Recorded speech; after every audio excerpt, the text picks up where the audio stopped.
Assalamu alaykum. Dünyanın her qaysı joylarida yaşayotgan aziz vatandaşlar. Uyghur Erkisi Teşkilatı'nın Bilim Kuch qarorlik to'r suhbatining 16-cı qatimli suhbatiga hoş geldinglar. Ben Mukarram Qurban, avval hammanglarga chin yurakdan salom yollayman. Bugungi suhbatimizda hammamizga tanishlik bo'lgan lager shohidlaridan Sayragul Saudbay biz bilan birga. Hurmatli Sayragul Saudbay xonim, bugungi suhbatimizga hoş geldiniz. Assalamu alaykum, Mukarram Qurban xonim. Yaxshimisiz? Bugun men bilan suhbat qiladigan shu fursatni berganingizga nihoyat xush bo'ldim. Sizga ko'p rahmat. Sizga rahmat. Sizni hammamiz tanıymiz. Siz bizden kahramanımız, batır, kampdan chiqib bütün zulümlarni bütün dünyaya anlattınız. Shunday bo'lsinmi, bu televizor ko'rgichlarimiz programmamda o'zingizni bir tanishtirib o'tgan bo'lsangiz. Assalomu alaykum, ekran oldidagi barliq qadrli ko'rarmanlar. Yaxshimisizlar? Men Sayragul Saudbay, mening ismim Sayragul Saudbay, millatim qozoq. Sharqiy Turkistonda tug'ilib cho'ng bo'ldim. Doktor, o'qituvchi va direktor qatorliq bir necha xizmatlar ishlab o'zimning to'plamda qo'shdim. Men Xitoy davlatining 21-asrdagi Sharqiy Turkiston xalqini yurgizayotgan genosid, irqiy qirg'inchilik siyosatining qurboni va faşistik konslagerning tirik shohidi bo'laman. Siz shu lager to'g'riliq bizga ozroq bir so'zlab bergan bo'lsangiz. Xitoy davlati bu Sharqiy Turkiston xalqini u yerdagi qozoq, uyg'ur, qirg'iz qatorliq Sharqiy Turkistonning yergilikda asosiy millatlarini millatida yo'qotish planini allburun başlagan, allburun planlagan bu pek uzun yıllık plan. Endi bunun birisi 90'lı yılların başında başlangan mecburi tuğut çekler siyaseti. Nurgun siyasatlar var. Yine birisi 2006 yılı başlangan milli mekteplerin emnisini Xitay mekteplerine koşup milli mekteplerine takıp ondan emnimizni Xitay tilida so'zlaydigan, Xitay tilini ishlatadiganga majburlash, o'zimizning ona tilimizni cheklash bu siyosati. Mana bu Sharqiy Turkiston xalqina elib boradigan, elib berilayotgan bu genosid siyosatining o'sha vaqtdagi ko'rinishlari. Bu allaqurun boshlangan. Tilimizni, dinimizni, madaniyatimizni asta yo'yishga boshladi. Ondan o vaqtda biz ailemiz bilan Qozog'istonga ko'chib ketmoqchi bo'ldik shuning nemisidan. Ko'chib ketmoqchi bo'lganda mening pasportim Xitoy organlari tarafidan pasportim tatib elinib, mening oilam bilan birga Qozog'istonga ketishga hech qanday fursat bermadi. Shunday qilib mening oilam, bolalarim, yo'ldishim Qozog'istonga ko'chib ketdi.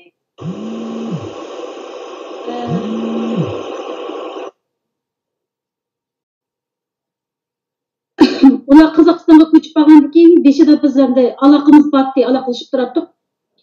Keyin bu Xitoy davlati Sharqiy Turkistonliklarning chet el bilan bo'lgan hamma aloqasini majburiy holda uzdi. Aloqalashganning hammasini turmalarga, faşistik konservatorlarga qamadi. So'lab bu siyosatni boshlagandan keyin bizning mening oilam bilan bo'lgan hamma aloqalim qaltis uzilib ketdi. Buni qat'iy man qilindi. Shunday qilib men oilam bilan Qozog'istondagi oilamni, bolalarimni berib ko'rib berish u yoqda tursin. Ular bilan endi so'zlashadigan, ularning ovozini anglaydigan fursatdan ayrilib qoldim. Endi bir ona bo'lish bilan bir ona uchun olganda bundan ortiq azob, xo'rlik bo'lmas. Bu kunlar shunchalik ichinishlik bo'ldi. Ondan Xitoy davlati Chunchangoni bu yurtga ekilib Sharqiy Turkistonga uni vazifaga tayinlagandan boshlab endi bu irqiy qirg'inchilik siyosati rasmiy boshlandi. 2016-yılı kuzda aldı bilen adamlarni yerim kechida tutadigan shunday qo'rqinchli ishlar boshlanib ketdi. Adamlar kecha o adamlar nega borayotganini bilmaysizmi? Hammasi bundan qo'rqib odamlar shunda qo'rqinish ishlar yashaydigan bo'lib qoldi. Mening tanishlarim, yurtdoshlarim, do'stlarim bir-birlab yem kishlarda yo'q bo'lib ketdi. Shunda qilib 2017-yil 1-oydan boshlab bu kelgulik ma'lum keldi. Hech qanday gunoh bo'lsa-mu, men biladim Xitoy bo'lmaganligi uchun men bu siyosatning qurboni bo'ldim. Xitoy soqchilari yerim kechida uyimni tutib ekitib meni so'roq qilib, besim qilib, urib, qiynab tehdit soldi. Ularning ashiki banasi mening ailemning Qozog'istonda bo'lganligi. Ular ashuna qilib necha qatam mushu tutib ekitish, so'roq qilish, mushu qiynash jarayoni necha qatam qaytalanib, ular mendan Qozog'istondagi ailemde Xitoyga qaytirib ekilish to'g'riliq majburladi meni. Lekin men uni rad qildim. Chunki u vaqtda ular o'sha menga o'xshash Sharqiy Turkistonga kelib qolgan mushu tuqqanlarni besim qilish orqali, o'sha tuqqanlar orqali chet eldagi Qozog'istondagi mushu pensiyaga chiqib u yoqqa ko'chib ketgan, u yoqda turib atgan odamlarni, studentlar, o'quvchilarni hammasi mushunday besimlar orqali, tuqqanlarni qo'rqitish orqali ularni chaqirib kelib, chegaradan o'tgan vaqtda ularning pasportlarini, hujjatlarini tortib kelib, ularni turmalarga solab ashunda qilayotgan vaqtda shuning bilan men bu majburlagandan keyin men bundan nima qildim? Rad qildim buni. 2017-yil 11-oyda men majburiy aldashi faşistik konslagerga berib ashadagi qamalgan odamlarga Xitoy tilidan dars beradigan o'qituvchi bo'lib ishlashga majbur bo'ldim. Endi bir kuni kechda, yerim kechida bular. Yerim kechida men bir telefon keldi. Bu telefondagi odam meni derhal bir joyga berib turishimni buyurdi. Men onundan nega bordiganimni, nima qildiganligimni so'radim, lekin u ortiq so'ra qo'ymasligimni shunchalik qattiq eskartib aytdi deganda Xitoy o'rganishga borsa degan gaplar bilan shendirdi meni. Ondan darhol ashaga berishimni topildi. Endi u vaqtlar shundoq nayti ig'ir vaqtlar, keskin vaqtlar bu siyosatning shunchalik yurgizayotgan vaqt. Endi unga ortiq bir eg'iz qarshi kelib qildigan bo'lsam, uning oqibati bek yomon bo'lib, jinimdan ayrilib qoldigan gap. Yana ular bir telefon nomeri berdi, o'sha ular topilgan joyga borgandan keyin ashunga bir xabar yo'llab qo'yishimda keldim degan. Anda o'zlarining odamlar chiqadigan to'g'ri buyruq berdi. Men darhol ashaga bordim. Borgandan keyin telefon nomeri qarshi nimani xabar yo'llab qo'ydim, keldim degan uchurni. Ondan soqchilar keldi. Beşimga qar qalta kiygizib, men o'zlari bilan epmandi. Biz xili yurib bir yerga bordik. Borganki bular beşimga qar qaltini elib, endi ashadagi vazifamni aytgan vaqtda men elqi noytu qo'rqinchlik odamlarni yemga tutib ketayotgan yerning asha faşistik konserga kelganligimni ashu vaqtda bildim. Ondan bular meni maxfiylikni saqlaydigan shundoq bir necha betlik maxfiy kelishimnomaga majburlab qo'l qo'yildi. Ondan ashadagi qamalgan odamlarga Xitoy tilidan dars beradigan, ma'lum bo'lib ishlaydiganligim to'g'ri buyruq berdi. Shunday qilib men o'sha faşistik konslagerda ma'lum bo'lib ishlashga majbur bo'ldim. Şu kampda ders bergandan keyin nima mazmunda ders berdingiz lagerda? Bu lagerdagi darsdan emas, o'sha lager ishdagi mushunga mas'ul bo'lgan odamlarning qarori bo'yicha, ashlarni o'rnashtirish bo'yicha bo'ladi hamma narsa.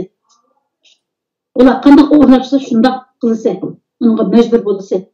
Endi u yerdagi darslarning mazmuni Xitoy millatining o'lim uztishdagi, to'y qilishdagi, ondan turmush odatlari, qoidalari, turmushdagi so'zlar, gap so'zlar. Shundan bilan birga Kompartiyaning siyosatlari, prinsiplari, Andan 19. Kurultayının uruğu degendek, andan Xi Jinping başlayan aşındaq rəhbərlərinin gep sözleri, aşındaq nurgun məsələrini ötüşke mecburlandım. Aşının bilen birle Kompartiyanın maqtaydigan, Xi Jinping'de maqtaydigan kızıl naqşlarını ügütümen, ügünümüz, eğitimiz. Şu kam lager kirgendeki şu yerde köygen aşağıdakilerini ezgen, sorak, karış, köygen ahvallarınızı azak söylep bergen bolsunuz. İçinişlik ahvallar hemisi? Endi o yerdeki emmi içinişlik ahvallarının emmisini öz gözüm bilen görgen perişan etmem men o yerini bir eğiz gep bilen dozaqның özü dep ifadelaytdım. O naiti korkunçluk ye. O yerdeki kanılgan adamlar, ayallar, yaşlar, balalar, yaşanganlar. Endi cemiyetin sayısın adamları var. Cemiyetin sayısın adamlar aşağı kamalgan. Әмірсіге Қытай дөлтінің қолдан ясалған ялған төкметлерден ашыны олаға cinayet қылып çaplап, bunası adamlarını қамаған, ayalların әмісін çeşin düşürіп etken. Қолларға көза, пұтларға кішен салған. Onun üstüge faşistik konslagerдің tertibi boyunca, bir adam fakat 1 kvadrat metre yerге yetiş gerek. Aşağı hesaplagan vaqtda 16 kvadrat metrelik uylar bolsa masalan aşağıya 16, 17, 20 adamlar kısılıp yatıdığan gep. Endi yeni bir korkunçluk nerse adamlar fakat 10 taraf bilen yetiş gerek. Gerek. Çünkü uyada her bir bu adamlarni qamagan her bir uyning içinde 4 bolumda 4 oturuşta bir çoğun aşındaq kuzatish kameralar var. Aşın bilen bile koridorlarının, ularların en yerde kamera to'liq o'rnatilgan. Onda qo'ygandan keyin ularning 24 soatlik bularning har bir ish harakati 24 soat uyda kuzatishda bo'ladi. Endi u o'ng taraf bilan yetish kerak, qo'zg'almaslik kerak degan agar aşu tuzumga bo'ysunmasa, madarlab qo'zg'alib ketadigan bo'lsa, unga qilaplik qildim deb jazolanadigan gap. Bu adamlarni ruhaniy tarafdan qiynashni usuli. Bu yerdeki adamların emnisi özünün vücudunu yo'qotgan. Bu adamların ko'ziga qarasangiz hech qanday bir hayotidan hech qanday umidi qolmagan shundoq nursiz ko'zlari. O ko'zlarga qarash degan shundoq ichinchlik. 60-70 yaşlık yaşanganlar mı var? Hem de öydeki simont, yege simont nimo yatkızılgan aşı. Aşının tepsige bir lipiz palaz tösep koygan men aşını sep koygan. Aşının tepsige yatadigan gep. Onda koygan ki suğa ötüp işip ketkenler, börekten suğa ötüp işip ketkenler, ağırıp atkanlar, naiti eğir ağırıklar bu. Bu yerde yatıdı. Bırak hiç kandak olağa medisine tarafından hiç kandak yardım kılınmaydı, hiç kandak yardım vermeydi. Onu da ayallar bu yerde daima cinsi taraftan cinsi kurlaş, zorlaşlarga uçurap durdu.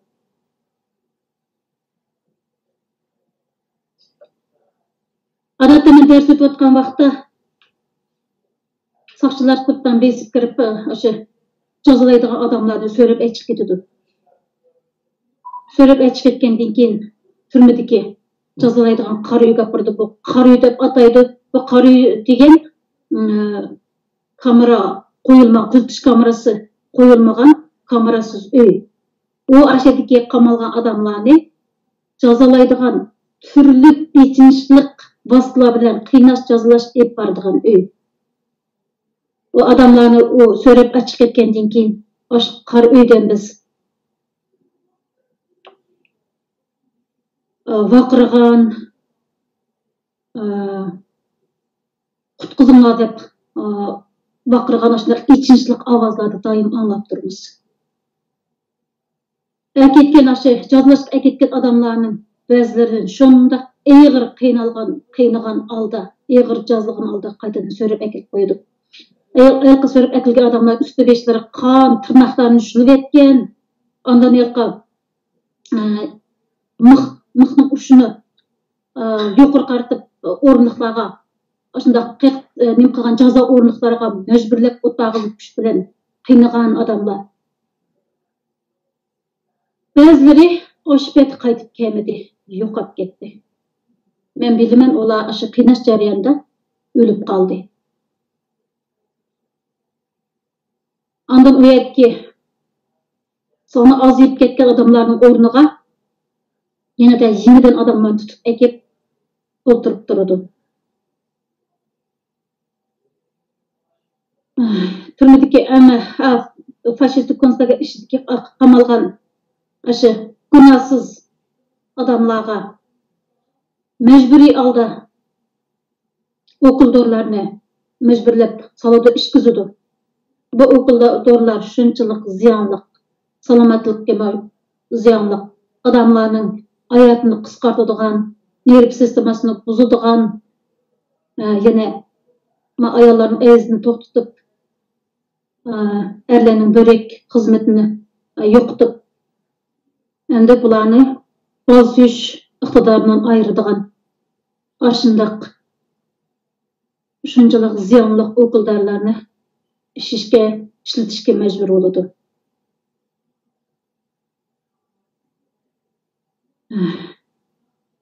Üç vaqt tamaq şunçılık naçar. Berdiğan tamaklar şunçılık naçar. Adamlar da o yerde türlük, içinçlik, qo'rqinchlik vasıtlar bilan qamalgan adamlarga urg'u tarafdan besim qiladi, turli besimlar ishlash bilan birga, qiynashlar yurish bilan birga qilinadi.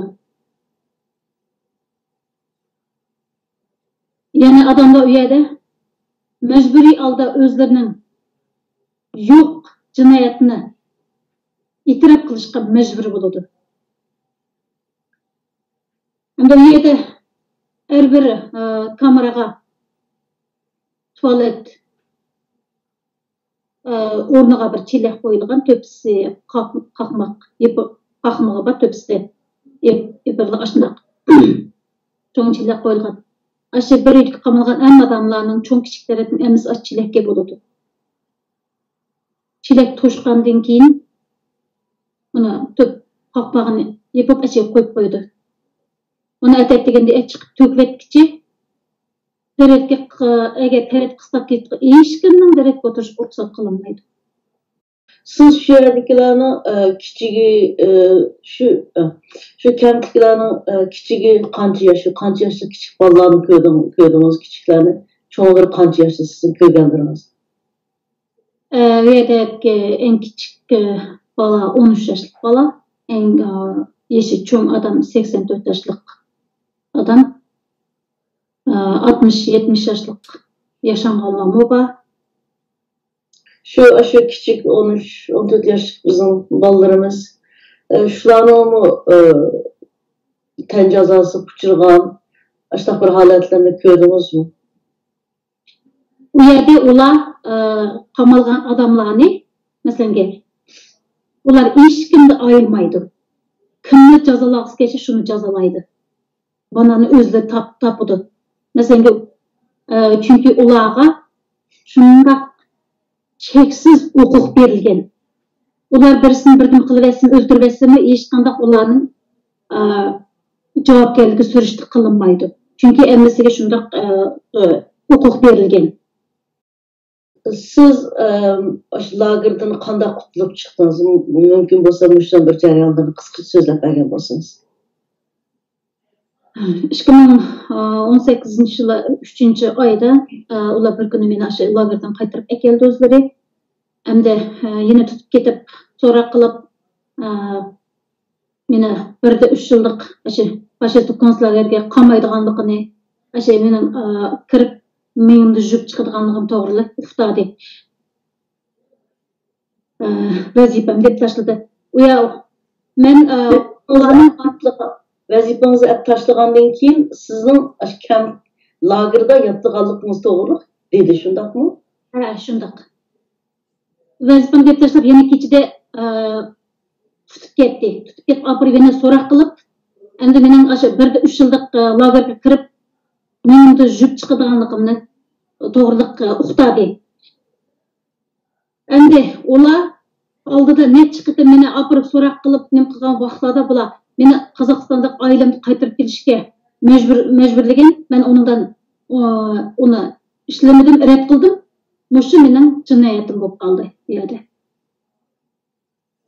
Endi do'zaxga o'xshaydigan qo'rqinchli yerga faşistik konslagerni o'zim ko'zim bilan ko'rdim. Endi 1-3 yillik ularga u yerga endi jinoyatchi bo'lib qamalib kirdigan bo'lsam, men u yerda tir chiqmaydigan bilaman. Ammo bu o'limdan derak beradi. Aşı vaqtda endi oldigan mansam o'xshash, keyingi mansam o'xshash, baribir o'lim bo'ldi. Endi shuncha yil xizmat ishlab hech qanday xatoligim gunoh bo'lmasa, men nemishqa shu lagerda o'lishim kerak degan bir o'y keldi mаған. Balalarımda mökömedim şundaq sevgindim. Bir ölüm bo'lgandan keyin endi tavakkal qilib aşı balalarımda ish bo'lmaganda balalarımda bir ko'rib alsam bo'lmamdi aniqlik qildim. Agar favqulodda tirik qoladigan bo'lsam, mushu faşistik konslagerdan gimnastik siyosatni, mushu Sharqiy Turkistonga qilgan ovozini butun dunyoga oshkorlayman deb Qozog'istonga qechib ketishga majbur bo'ldim. Qozog'istonga kelib Qozog'istonda oilam bilan jam bo'ldim. Balalarımni ko'rdim. Endi Qozog'istondagi milliy xavfsizlik soqchilar tarafdan qo'lga ilindim, ularni tutib ketdi. Tutib apirib, endi mening chegarani qonunsiz o'tdim degan bab bilan meni ayblab turmaga soladi, u yerda turmada o'tirdim. Ondan mening yo'ldoshim balalarim Qozog'istonning fuqarolari. Ular u yerning gражданligini ep bo'lgan allaburun. Onda men u yerdan siyosiy panohlik diledim. Biroq siyosiy panohlik bermadi ular, 3 qatim rad qildi. Yerdan siyosiy panohlik ololmagandan keyin endi men Xitoyga qaytarilish xavfiga duch keldim. O'shanda qiyin vaqtlarda endi birinchi qatim qaytarilish oldida yana o'sha Qozog'istondagi xalqning kuchi bilan xalq hammasi qo'g'dab, hammasi qo'llab shunchalik bir cho'ng bir to'lqin bo'lib ketdi bu. Endi xalqaro matbuotlar shundoq to'xtamay ezib aslında işlerden neticesinde Xitoyga qaytarilmay qolib qoldim. O xavfdan keyin xalqaro yordam bilan Shvetsiya bizni ailamiz bilan Shvetsiya davlati bizni ko'chirib mishida keldi. Hozir shu Shvetsiyada ailamiz bilan mishida umr süryapmiz. Yaqında siz to'g'riliq germancha bir kitap yozilib, bisilib chiqdi. Muborak bo'lsin bu kitobning vujudga chiqqanligidan. Mushu kitobning yozilish jarayonlarini so'zlab bergan bo'lsangiz qisqacha. Rahmat. Bu kitobning nomi Tajdor Guachi degan nomli bu kitop. Germaniya yozuvchisi Aleksandra Kovilos xonim bilan birga biz bu kitobni yozib chiqdik. Bu kitobni yozishga maqsadimiz Xitoyning 21-asrdagi Sharqiy Turkiston xalqini yurgizayotgan genosid, faşistik bu irqiy qirg'inchilik siyosatini qanchalik og'ir darajada elib borayotganligini butun dunyoga to'ntirish va butun dunyo xalqini Xitoyga qarshi o'g'itish, Xitoy davlatining faşistik irqiy qirg'inchilik siyosatini to'xtatishga qarshi harakat qilishga o'g'itish maqsad qilinib bu kitobni yozib chiqdik. Bu kitobda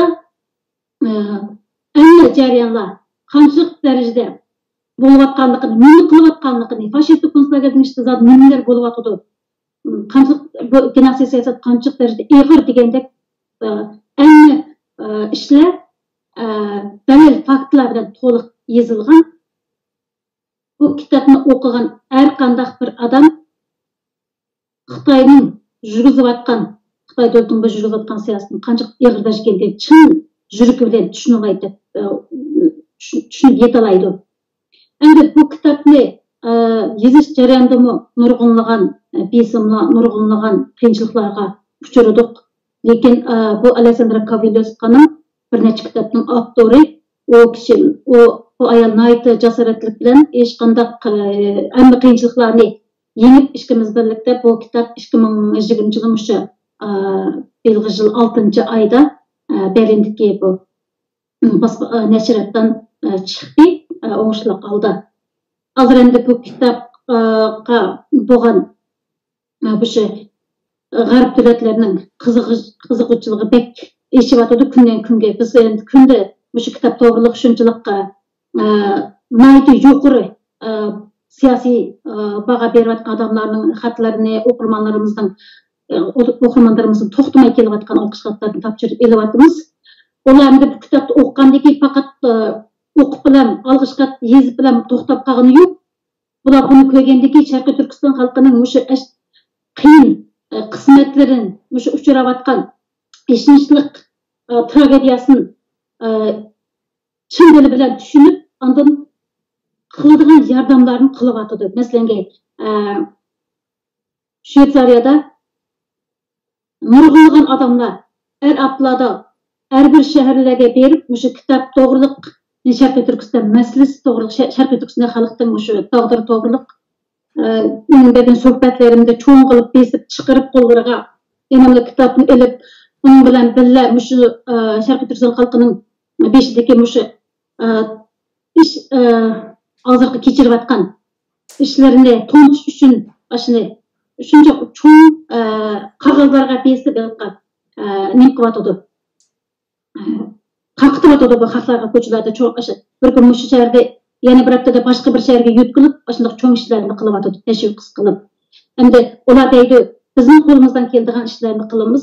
Biz shu orqali o'zimizning sizlar tarafda turadiganligimizni bildiramiz deb. Endi bundan biz bek minnatdor bo'ldik bunga. Shunday qilib, asta-asta o'g'inayotdi.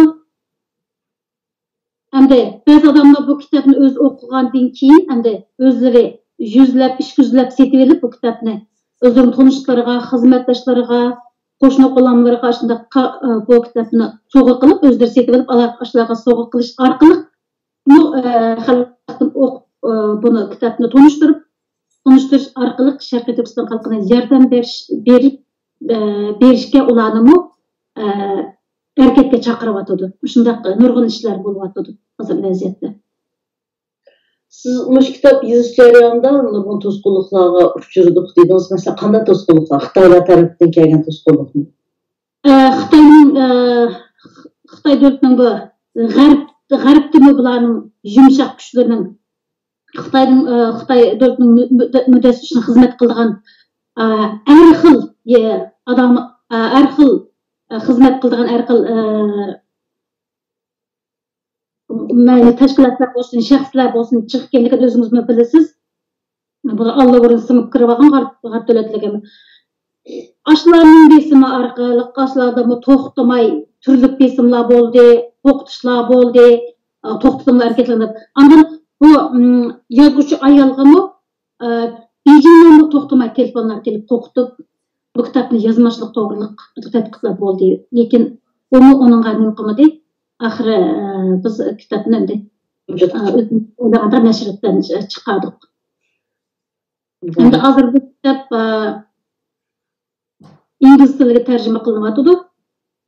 Endi kelar yil 2021 yil 5-oyda Avstraliya, Amerika, yana Angliya shu 3 davlatda ingliz tilida bir vaqtda nashriyatdan chiqdi. Yana boshqa tillarda tarjima qilish to'g'riliq planlar elib berilyapti. Bütün Şərq Türkistanlıqlara deydiğən yürək sözləriniz bolsa, deysiniz, şunun bilan proqramımı axırlaşdırsın. Rahmet. Mening anda programma ahırda deydiğanim Xitoy davlati 21 asr Sharqiy Turkiston xalqini yurgizayotgan bu genosid, irqiy qirg'inchilik siyosatini ib boryapti hozir. Nurg'unlagan odamlar, nurg'unlagan mayli shaxslar bo'lsin, mayli tashkilotlar bo'lsin, o'sha Sharqiy Turkiston xalqining davosini to'xtamay qilyapti. Gerçi xalqaradan bu turlik bunga qarshi turlik vositalar qo'llangan bo'lsin hozirgi qadar, lekin bu irqiy qirg'inchilik hechcha davom qilyapti, to'xtag'ini yo'q. Nurg'unlagan, millionlagan qarindoshlarimiz yanada aşı faşist hükümetlerden türmelerde, kulluk emgeklarda işlenip milyonlagan aylar oyran buluvatıdı. Bu toxtuğunu yok, tek davamlaşıvatıdı. Şunlaşka biz toxtumay ittifaqlaşıp oturup nurgun erkeklerini kılışımız gerek. Yine bu kandak bir ünlülük erkeklerini kılışımız gerek. Bu halkımızı kutkuzu üçün.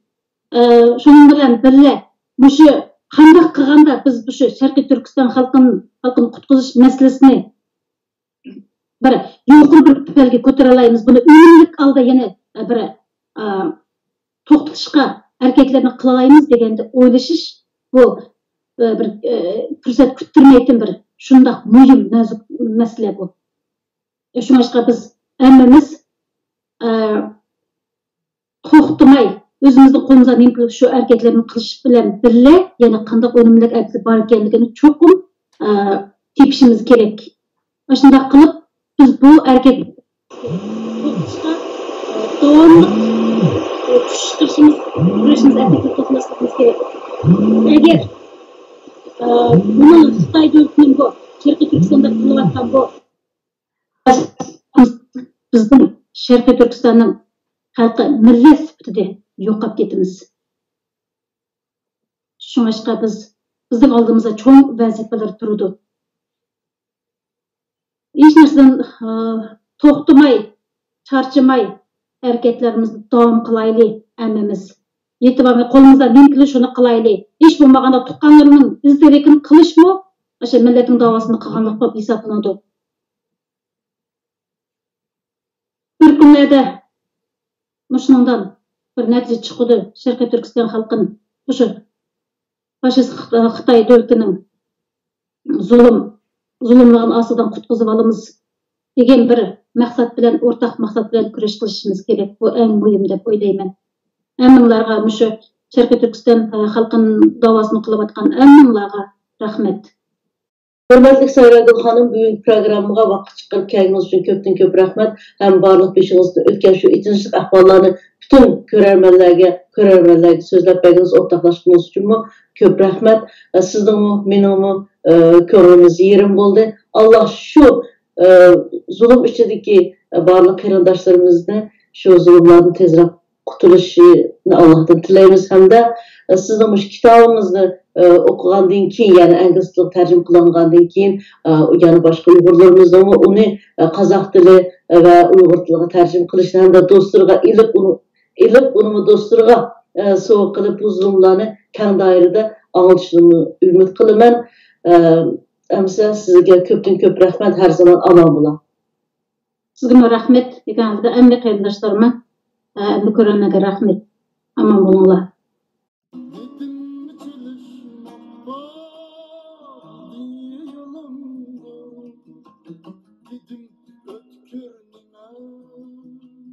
Dedi kulumdur, dedim satar mısın? O dedi yapayım.